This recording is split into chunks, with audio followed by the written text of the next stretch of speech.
Namaste, Dandava Pranam. We are here gathered for this discussion of Chapter 3 of the book, Idols of the Mind versus True Reality by Sripad Bhaktimadhava Puri Maharaj. This third chapter, which we read last week, is called the Unreasonable Effectiveness of Mathematics and the Natural Sciences. And so in order to get the discussion going, I'll just give a little outline of what we discussed, what we read last week. So the main point that Maharaj offers in this chapter is just an introductory point in order to very clearly show why mathematics is not applicable to living entities, or it's not applicable to nature in totality, but only to mechanical systems in nature. Because biological systems, such as living entities, plants, animals, etc., they don't abide by the law of identity. The law of identity is what applies to numbers. So when we say 1 plus 1, we're talking about two entities which are identical to each other, 1 and 1. But when we have two apples, we say one apple and another apple makes two apples. It's not the same concept at all, because one apple is not identical to another apple. And in fact, no living entity is identical to another living entity in nature, right? When we talk about apples, even if they're the same species of apple, they will have slightly different tastes, colors, sizes, and shapes. Even when we talk about people, you have identical twins, but identical twins are not identical, actually. They may look very, very similar. They have different personalities, though, different likes and dislikes, and etc. So this principle that the law of identity is applicable to numbers but does not apply to living entities is super important, because much of modern science is considering and thinking that nature is fundamentally, the book of nature is written in the language of mathematics. That is a central idea of modern science. So Maharaj actually provides the history of the development of ideas a little bit in this book, in this chapter, to describe how that came to be. Why do scientists today think that the book of nature is written in the language of mathematics? So he starts with Galileo, who lived from 1564 to 1642.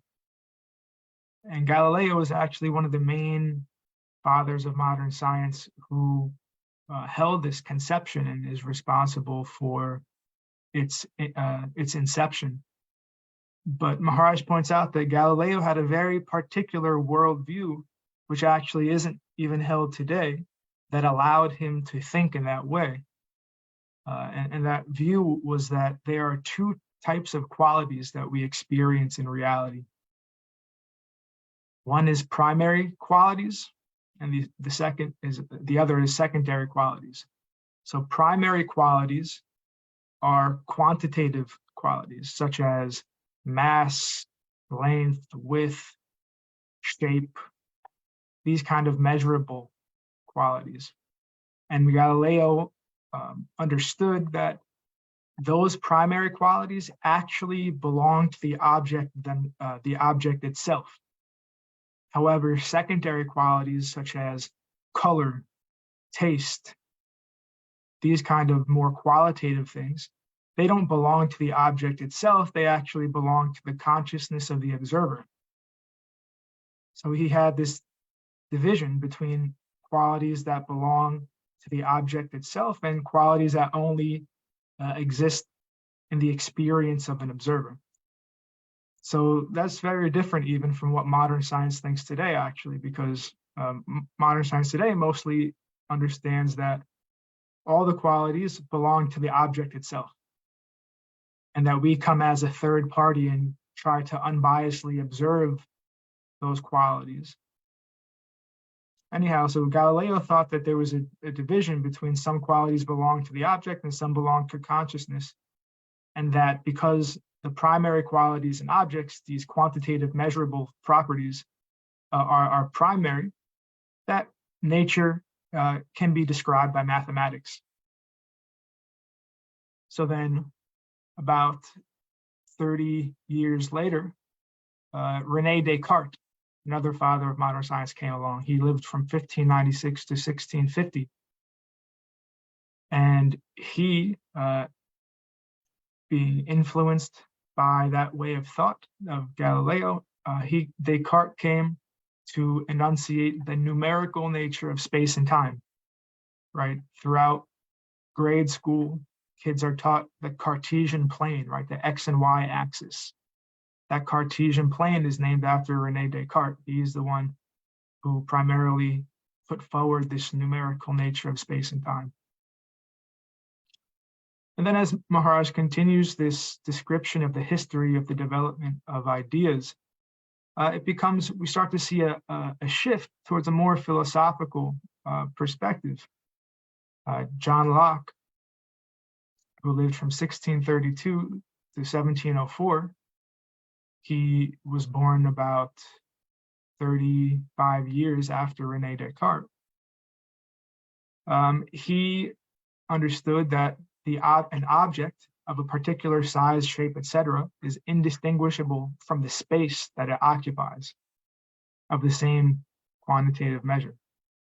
So these philosophers, these natural philosophers, as they were called, started to consider then what is the relationship between the object and space? Is the object occupying space? Or is the object spatial itself? Is matter spatial itself? So they started to think in that kind of way.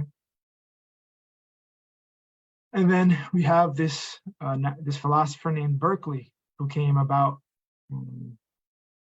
50 years after Locke. Berkeley was living between 1685 and 1753. And he understood that actually both the primary and secondary qualities that were enunciated by Galileo, both of them are determined by consciousness, by experience, that essentially his idea was the world is in the mind. So more of this idealism. And then Immanuel Kant, who lived during the same time as Berkeley and lived about 50 years later, also, he lived longer than Berkeley. Kant lived from 1724 to 1804. And Kant was not just enunciating idealism. Kant came to show that the determinations of the mind occur before we can say anything about matter. But he didn't want it to just be about subjectivity. He wanted to establish that there was something objective that was necessary, even more necessary than our subjective experience. And that was the noumenal reality. That was briefly mentioned in chapter 2, in the video of chapter 2, if you watch that or if you read the chapter itself. So this Kant distinguished between the phenomena, the thing for consciousness, how we perceive something in our immediate experience, and the noumena, the thing in itself, which is not, Kant understood that it's not knowable to us. We can't know what things are in themselves, but nonetheless, it's real and necessary to acknowledge the existence of the thing in itself. And then Schelling came 1775 to 1854. And he started to perceive or recognize this more dialectic idea that there is an identity and difference between subjectivity and objectivity.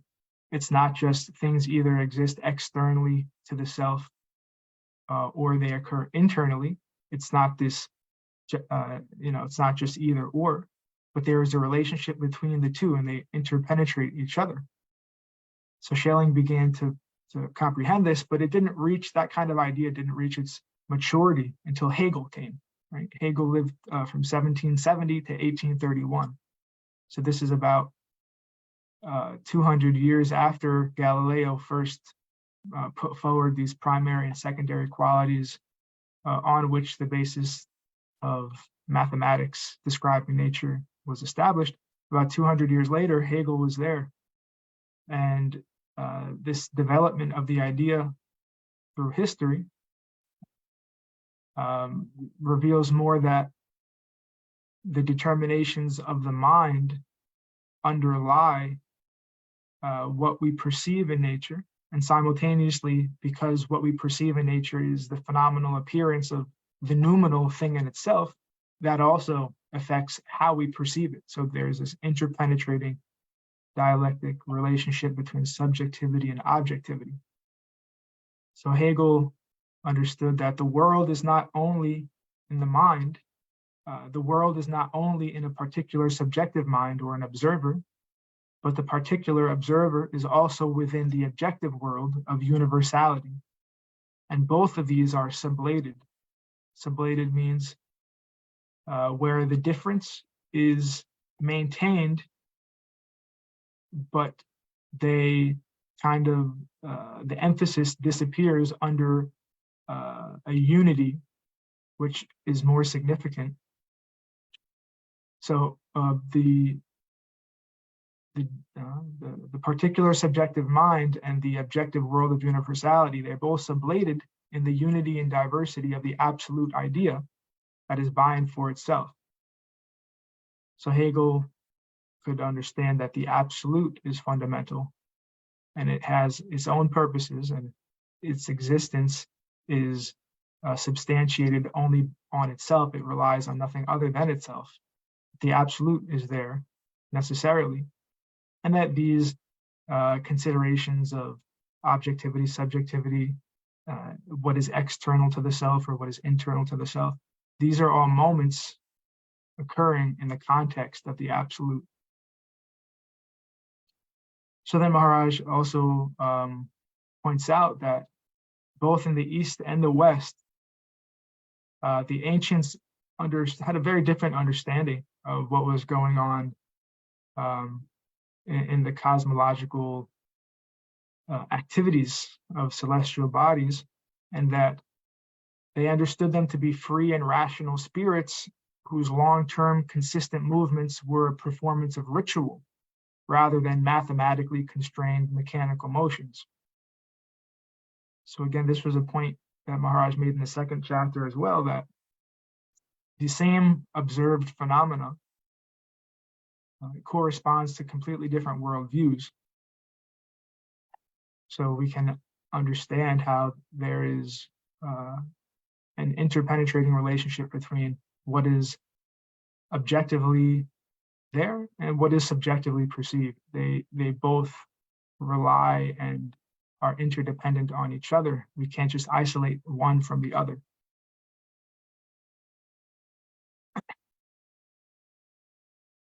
So then Maharaj says that many scholars agree that the argument for a clockwork universe as a strict consequence of Newtonian dynamics is no longer logically valid, although it is still held to be true by many in the general public and among many scientists. Due to complexity and errors accumulating exponentially over time, we cannot be certain of determinism during short intervals, in principle or even for classical systems.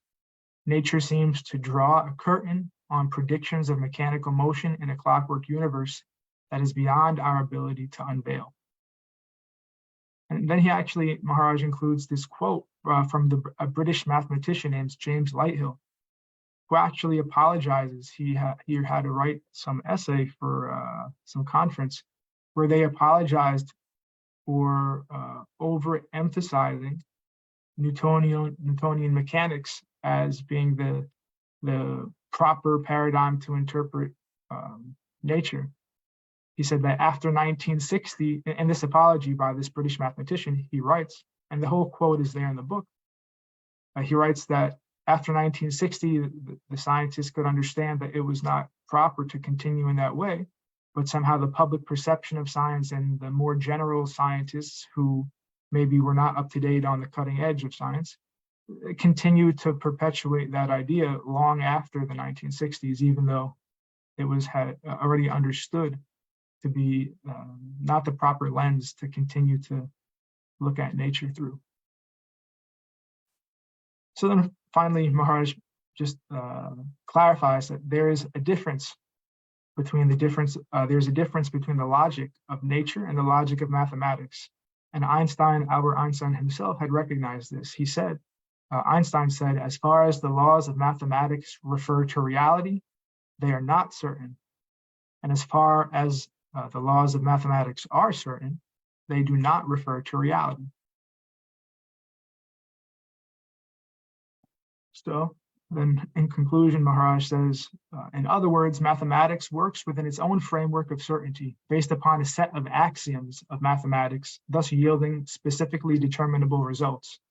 There is, however, no reason to expect that the reality of nature obeys such axioms, or that observations and experiences of nature should in any way correspond to the realm of mathematical logic. Thus, the employment of mathematics in science is more or less just to give the scientists comfort and security, rather than any real or ontological connection between mathematics and science. Further, Gödel did much to dispel even the certainty that mathematics falsely claimed for itself. So far as the touted accuracy of quantum theory is concerned, it must be understood that even false scientific theories can give amazingly accurate results. In the past, the Chinese beat a gong to make the moon dog stop beating the sun god during solar eclipse. The theory works flawlessly 100% of the time.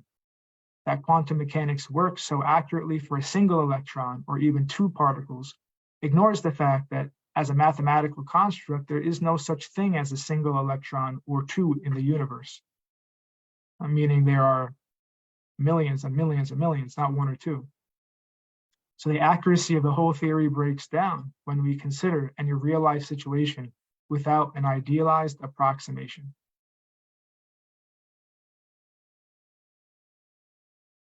So the point is that counting numbers in mathematics and counting physical objects, they deal with different entities. The problem with dividing sense perceptions from objects, as done with the initial idea that Galileo had, which was the foundation from which it was assumed that nature could be described by mathematics fully. The problem with dividing sense perceptions from objects is, of course, that sense perceptions have to come from somewhere. One doesn't just experience some quality without its relation to the object whose quality it is. A more integral metaphysics is needed to heal the division that was promoted by Galileo and others. The mathematization of physical nature was based on a metaphysics that is divisive and incomplete.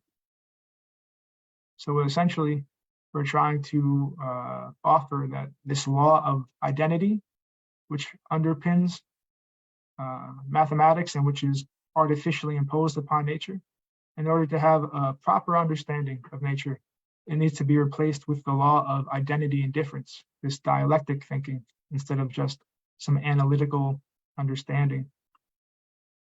Identity and difference.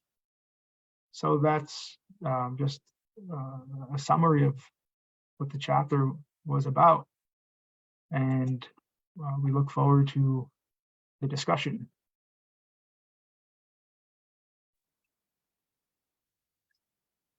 So I have one question here. Yes, please, Didi. Okay, so we say that all the laws of mathematics, they don't support the real nature, right? So when we talk about this rocket propulsion theory and the satellite, we've been launching them and they are using those mathematical expressions, right? They're using those formulas and they're working. We have lodged them. So to my extent, what you mean by law of identity here, I was trying to understand that like you see the real things, what we see, like rocket launching, satellites, and there's a whole, if you see all the computers and everything, it's all somewhere it's a mathematical calculations, Sure. which is like, yeah, they are working. So that's been created by the human mind. Scientists, maybe those who don't believe in the God, but they have created these mathematics, formulas and everything. And that's how the whole thing is working. And when you say 1 + 1 is definitely it's 2, but when it comes to the spiritual calculation, it is not 1 + 1. It is not 2, right? It's like infinity plus 1 is not infinity plus 1. When you add anything to the infinity, it does not, it's same. The point that Maharaj was making is much more basic and actually based just purely in logic that we observe. We're not saying that the formulas and the mathematics that is behind mechanical systems is false, right? We're saying that mathematics does apply to actual mechanical systems, but mechanical systems are not the entirety of nature. This was part of our discussion of chapter 1. There are essentially 3 different types of systems that we find in nature: mechanical systems, chemical systems, and biological systems. And mathematics definitely applies to mechanical systems. So what's going on with the rockets and technology, that's fine. That's all mechanical. But then when scientists try to say that these equations are underlying all of reality, including biological entities, human beings, plants, animals, cells, bacteria, then that's where the problem comes. And so what we were trying to say about 1 + 1 = 2 and the law of identity is that numbers, 1 means an identity. 1 is an entity identical with itself. So when you say 1 + 1, you have 2 entities that are identical with each other. So 1 + 1 = 2. But now when we have an apple, right? An apple isn't a mechanical system. An apple is a biological system. It's a plant. And when you have 2 apples, they're not identical with each other. They're very different from each other. Even if they're from the same species, they have different tastes, different color, different shape, you know. So there's so many differences when we talk about the biological systems. What to speak of how the biological systems come into existence, right? It's not mathematical. It's a purposeful teleological. So this is the difference, and this is where scientists are making the mistake. They since Galileo, Descartes, and Newton, they think that everything comes, that everything is a machine. But that's just super naive. And what we're trying to present is that we have to, science has to now develop to a point where mechanical systems are there, that's fine, and we can know about them, but there are biological systems that have a different logic that requires the identity and difference principle, not just the principle of identity, the identity and difference simultaneously. How we can think in those terms, how we can develop thought in that way, and then how we can look at biological systems in nature more realistically.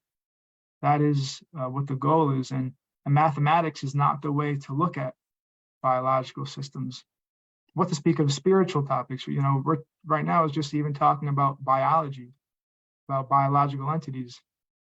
So. Yeah, that makes sense. Now I understood. There's a difference between biological system and mechanical system. And we are we are just talking about the biological system, that these principles will not work. Yeah, I understand.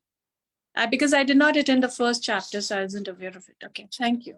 Thank you. Thank you. Thank you. Is this Sundeep Krishna Prabhu? Hare Krishna Prabhuji, Dandvat, yes. Jai, Hare Yes, Krishna. Prabhuji. Jai Prabhu. Prabhu, I am late, sorry. I'll be planning to attend it regularly. I have put it on my calendar. Jai. Can we have your darshan? I don't know if I've ever actually met you in person. During the conference, I saw you, but we didn't really meet. Let me see if I can turn on my camera. Jai. Haribo. Very well, Prabhuji. Dhanavad.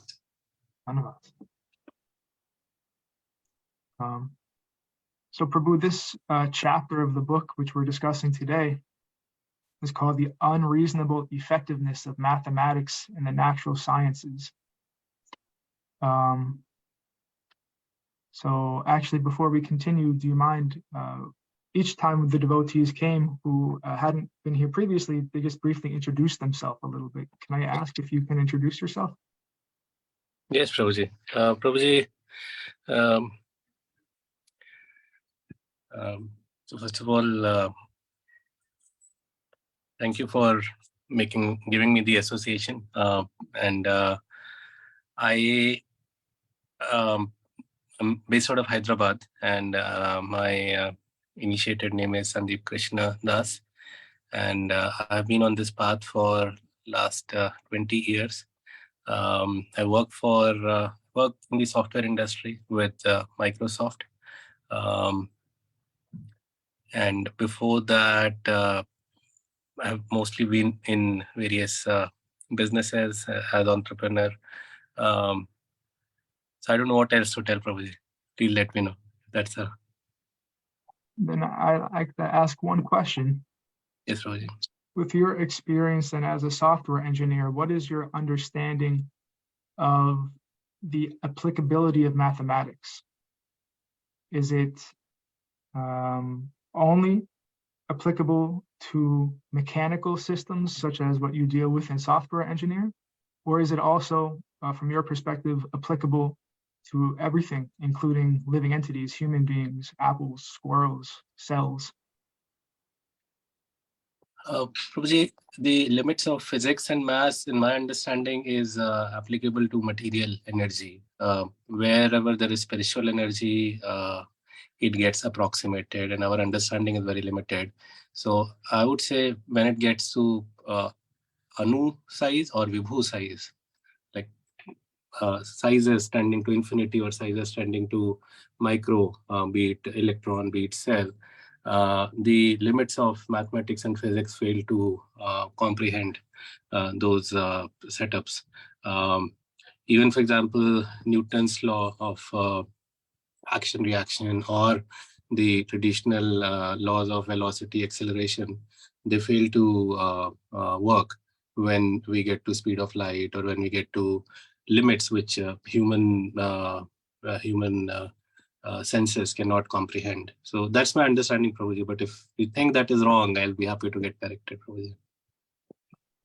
So in the first chapter of this book, we were just discussing with Damayanti Didi, Sripad Bhaktimadhava Puri Maharaj articulated these three types of systems that we find in nature.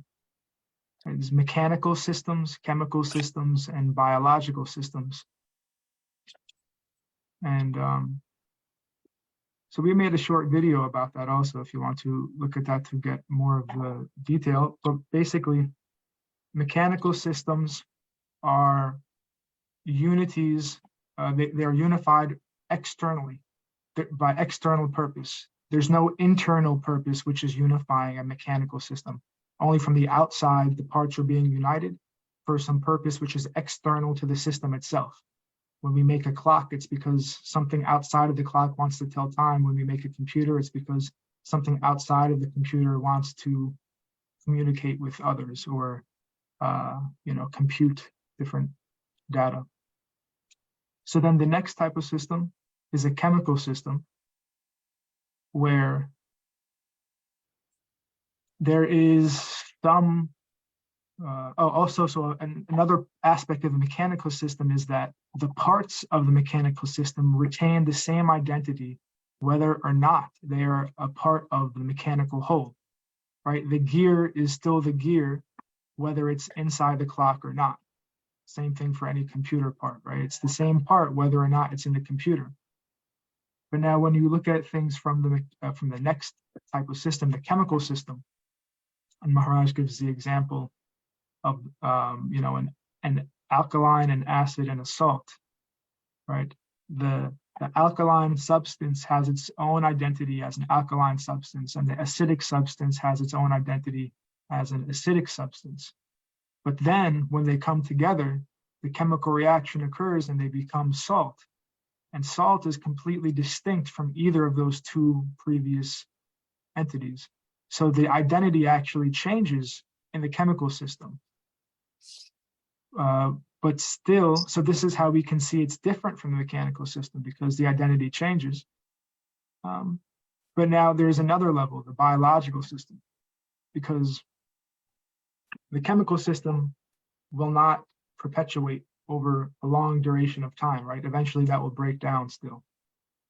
So then in biological system, we see chemical systems happening for 100 years, let's say, in a human lifetime, right? The chemical systems can perpetuate. So what is that? What is the character of biological systems? Well, actually, biological systems are completely dependent on this internal unity, right? It's not that somebody comes and puts the arm on the body, puts the leg on the body, right? The embryo is, the impetus for the embryo is internal, and then the system itself develops as a whole. The brain, eyes, legs, feet, heart, lungs, they all develop together in an interdependent manner. And they grow and develop and mature for the purpose of the system itself, for the organism itself. Which is, so obviously we can see that this is a completely different concept than a mechanical system. Because again, the mechanical system is completely dependent on external unity, and the parts retain the same identity whether or not they're a part of the whole mechanical system. But the living entity, the biological system, the parts, their identity is having these three aspects. They're having the individual identity with themselves. A hand is a hand, but it's also completely reliant on the other parts of the biological system and the whole itself. So these three aspects, the part itself, the other parts in the system, and the whole itself. And when you take the part of the biological system away, then it loses its identity completely. Aristotle said that when you take the hand off of the body, it's no longer a hand even. So in this way, we can understand that there's these three different kinds of systems in nature: biological, chemical, and mechanical. So now when we get to this chapter of the book, we saw Maharaj gave a whole, basically he described in a very concise way the history of the development of ideas from Galileo to Descartes to Locke, Berkeley, Kant, and Hegel.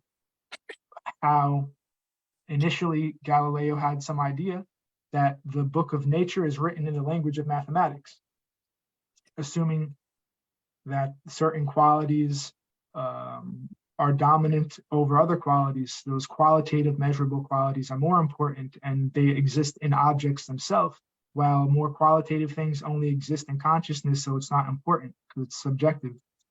And then based on that idea, he started this notion that mathematics is applicable to all of nature. And then Descartes contributed to solidifying that by showing the numerical nature of time and space. And then here we are, in our modern age, where scientists are saying that these algorithms underlie all reality, not just small or large or mechanical system. No, everything is a mechanical system. The whole universe is a mechanical system, right? That has appeared by random accidents. And life has emerged from that by a happy accident. And actually life is just a complex machine. So because of that, mathematics applies to everything, even the complex machines. But the idea is that biological systems, living entities, are not mechanical systems at all. It's a whole different logic that applies to them. And this is not recognized by modern scientists. So between that and between some other ideas that Maharaj presented in this third chapter, such as the law of identity is something that applies to numbers. When we say 1 + 1 = 2, 1 is an entity which is identical with itself. So 1 + 1 refers to two identical entities, and that equals 2 in the logic of mathematics. But when we say 1 apple and 1 apple equals 2 apples, it's a whole different thing, because apples are one apple, even if it's the same apple, same species as the second apple, they're still not identical with each other. They have slightly different taste, color, shape, texture, mass, right? It's not identical. There's two, and nothing in nature, no living entity is identical with another living entity, even identical twins. They may appear to be very similar, but still have different tastes, ideas, likes, dislikes, etc. So that law of identity doesn't exist in nature as it does, it doesn't exist with living entities as it does with numbers. So essentially what the call to action is that scientists need to learn how to think instead of the law of identity, instead of thinking that mathematics applies to everything, they need to learn how to think in this more dialectical, philosophical way about the identity indifference, simultaneous identity indifference, that things are a unity, but they're simultaneously differentiated. And those parts are interdependent on each other necessarily and fundamentally. They can't just be reduced and isolated from each other, understood in that isolated context, and then you can reconstruct the whole as if it's the same thing. That's not a realistic way to approach the science of life, science of consciousness. It won't work. It will only work for mechanical systems. So that's essentially where we're at. Got it, Prabhuji. Prabhuji, one question, maybe you'll cover it later, but I think between mechanical, chemical, and biology, where will universe fall? Universe or Earth or planetary system? Are they mechanical system, chemical system, or biological system? So Maharaj describes that, and also Newton described that the universe itself is largely a mechanical system, because the planets are having more of an external relationship to each other, unified by gravity. Okay. Right. So the solar system is seen as a mechanical system, although Maharaj points out in the second chapter that Newton himself, in his Principia de Mathematica, in his main book, that the collisions in the solar system, they're more probable than actually occurring. There should be more, so if the universe is governed by random chance, then statistically there should be more collisions in the solar system between celestial bodies, but that's not the case. So the only reasonable way to make sense of that, that Newton included in this book himself, was to recognize that Lord God Pantocrator, he called Lord God Pantocrator, which Pantocrator is a name for Christ, is the intelligence is there, that the intelligence of an intelligent being, some intelligence has to be there governing the movement of these bodies. Otherwise, there would be much more chaos in the solar system than there actually is. Instead, we find very consistent movements and orbits over such long periods of time with relatively small disturbance. So when we have that kind of consistency, that is evidence of intelligence. Otherwise, when there's no intelligence, then there's chaos. When there's intelligence, then there's consistency and systematic relationship. But to answer your question, the solar system is seen as a mechanical system, but the individual planets themselves, I'd have to ask Maharaj about what the planet itself is considered. But it's very, I would hesitate to, I don't know, I can't say. But the planet itself is a unity in difference nonetheless, because, right, here we are, human beings living and making bad decisions, and now the environment is affected, and that affects the entire planet, right? With the environment and such, and global warming. So does that make it a biological system? I don't know. But hopefully that's helpful. Okay, Prabhuji. And Prabhuji, just clarifying one more doubt. It is said that in the spiritual world, the planets, the rocks, the river, everything is spiritual. Everything has life. Yeah. In the material world, it is in avyak state. It is in unmanifested state. Yeah. So the question also applies in context of, is the system different in spiritual world versus material world about being a biological system in one place and mechanical system in the other place, or vice versa? But that's the confusion that came through my mind as we were talking about it.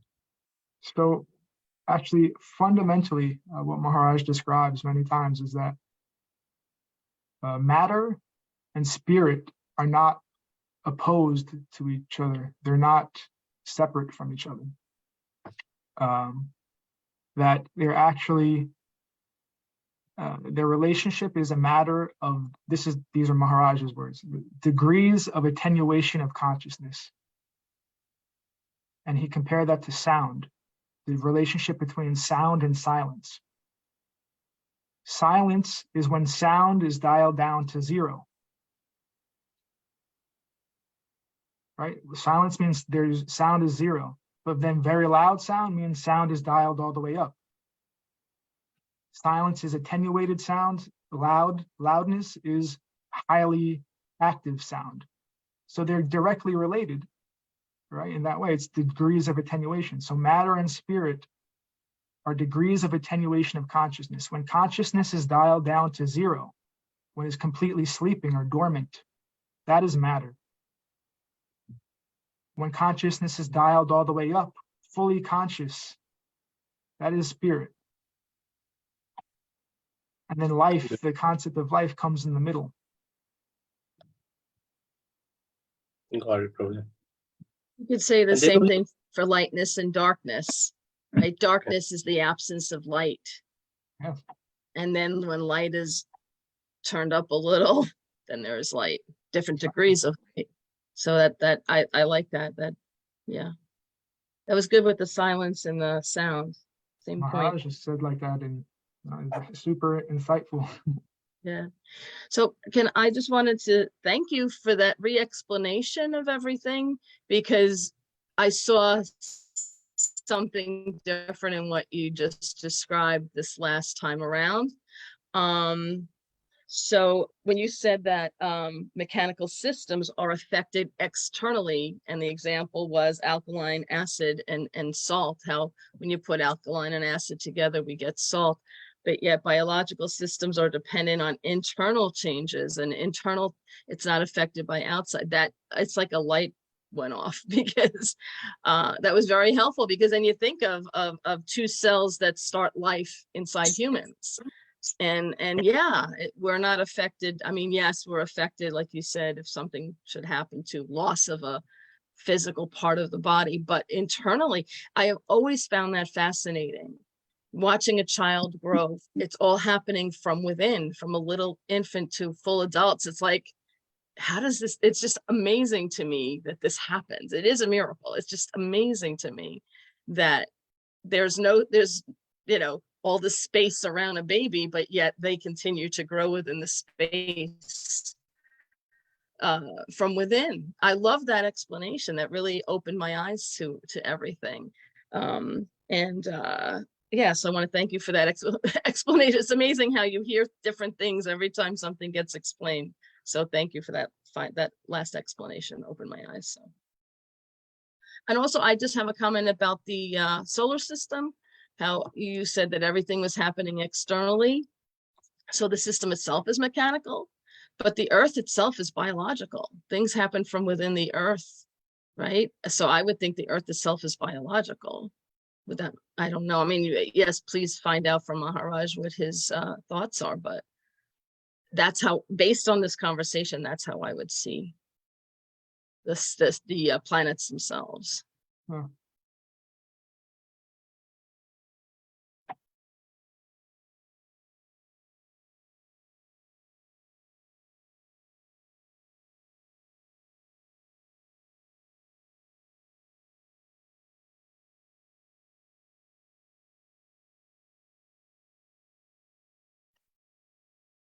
So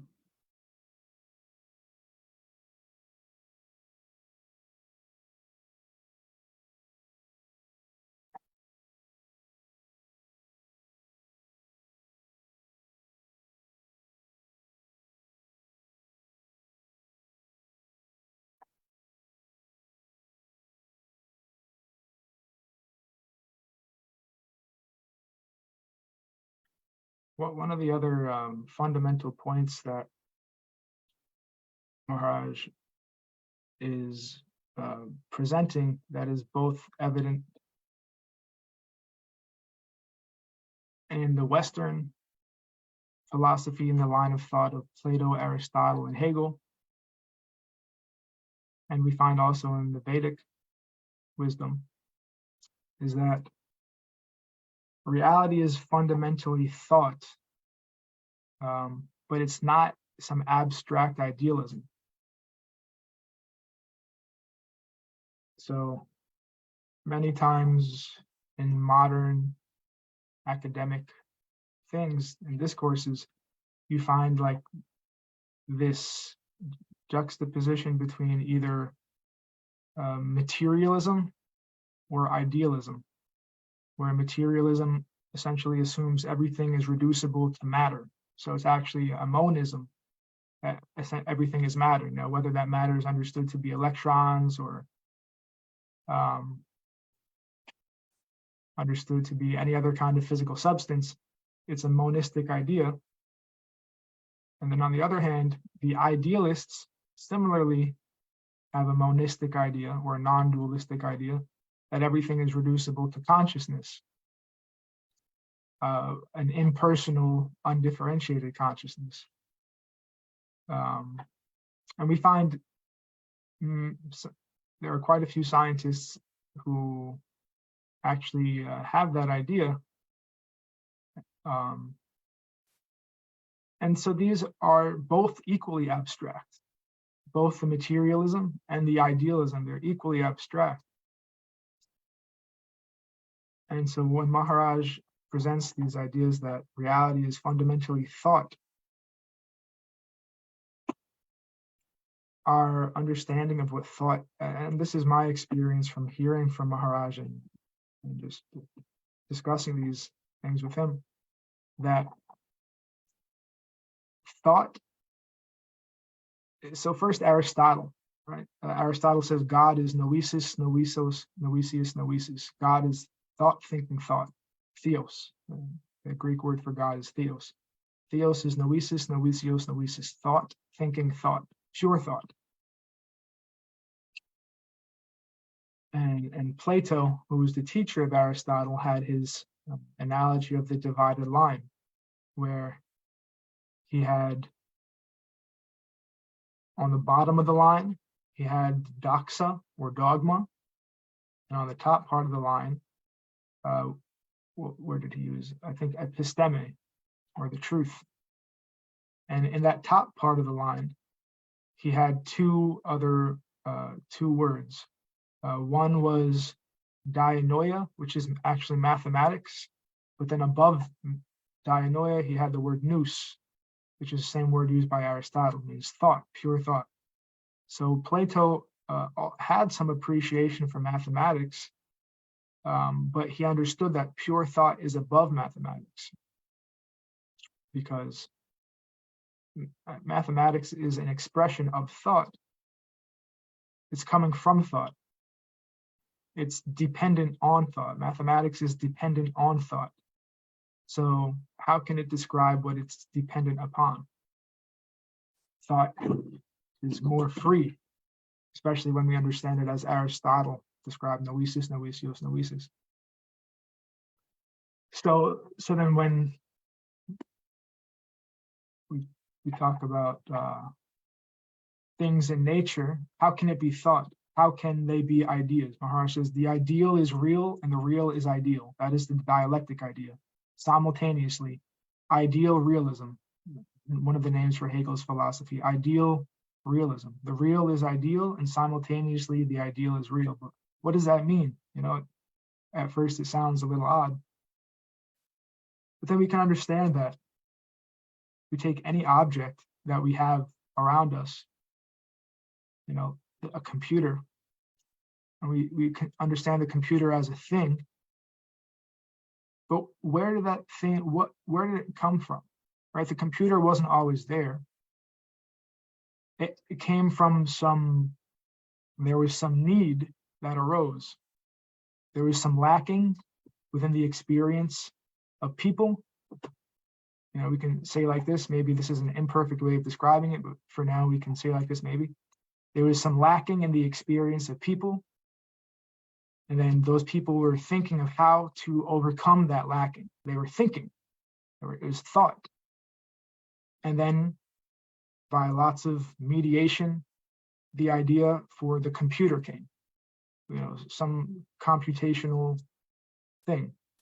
But it was an idea, it was a thought. And it still remains a thought. And then the actuality of the computer, which is in front of us, is the actualization of the thought, but the potential existed as a thought before the material thing existed, right? So it was a thought. The thought arose from some purpose, the need for the computer.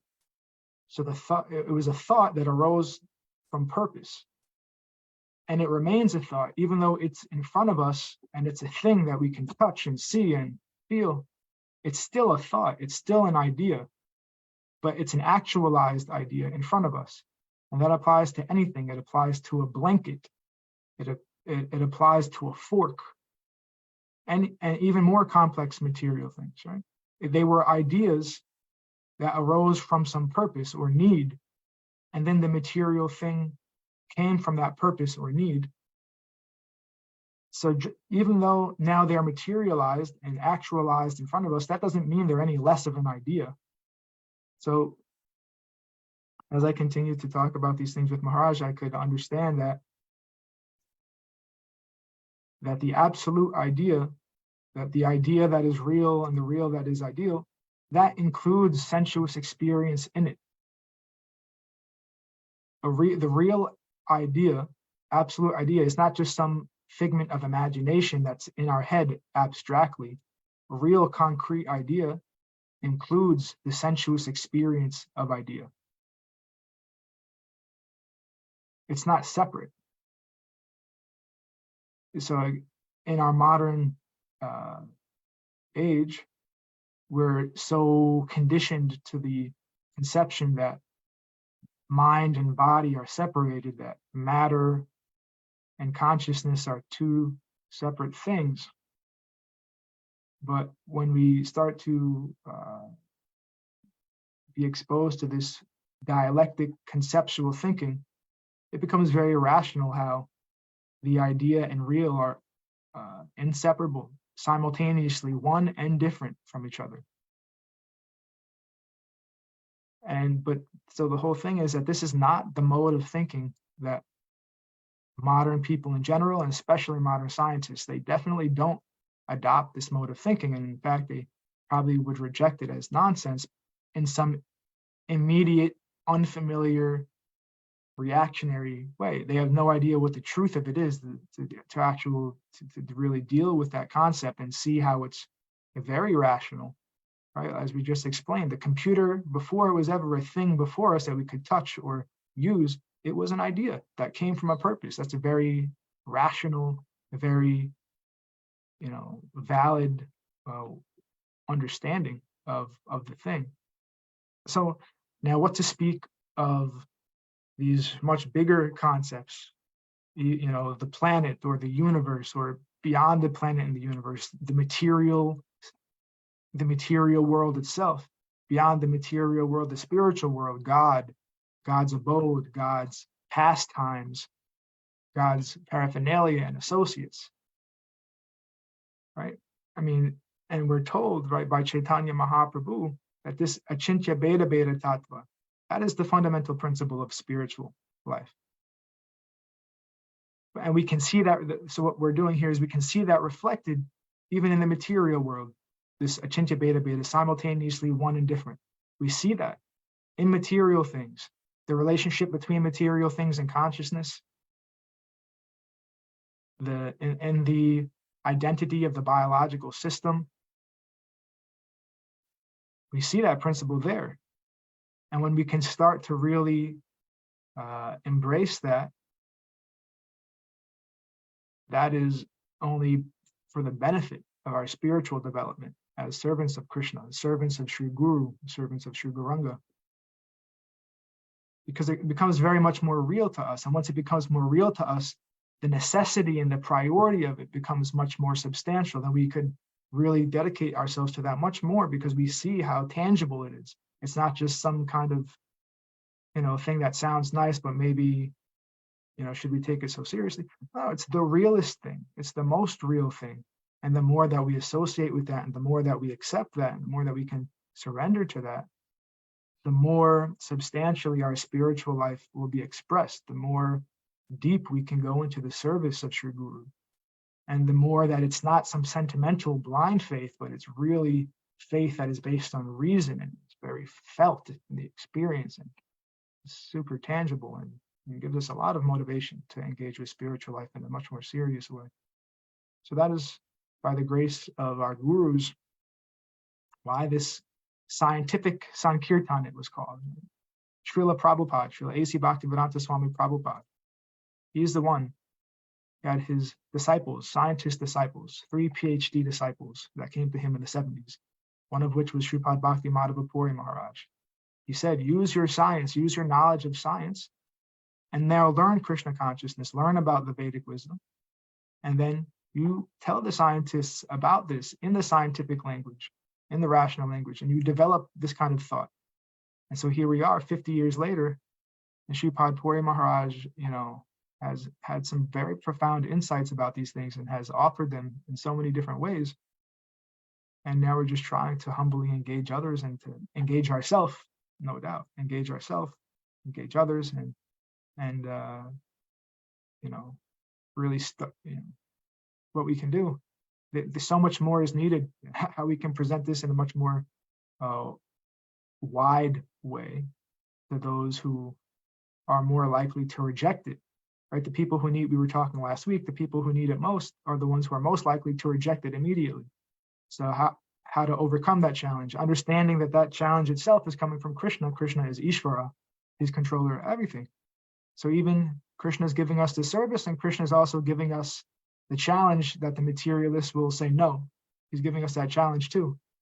So how we can think about all these things in a very Krishna conscious way and really try to dedicate as much of ourselves as we can to this mission. It's only for our benefit, actually, and for the pleasure of Krishna. So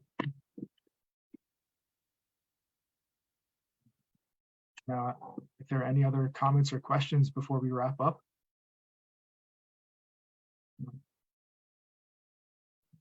Jai Vishnupad Paramahamsa Sripad Bhakti Madhava Puri Maharaj ki jai. Jai Srila Prabhupada, Srila Guru Maharaj, Srila Gurudev, Srila Acharya Dev, Srila Shanta Maharaj ki jai. Yeah. All glories to the assembled devotees. Jai Sripad Sandeep Krishna Prabhu ki jai. Jai Srimati Damayanti Devi ki jai. Jai Srimati Bhakti Therese ki jai. Panchakalpa Tribhascha Kripa Sindhu Bheva Jai Pati Tanam Pavane Bhyo Vaishnave Bhyo Namo Namo. For Guru Varga, only Janatimidan Hasya, Janashalakaya Chakshur, Unmilitamina, Tasmai Shri Gurve Nama. Hare Krishna. Jai Krishna Kesava Das. Hare Krishna Keshav Das. Jai. Dhanyavad pranams. Dandavat pranam. Dandavat. That's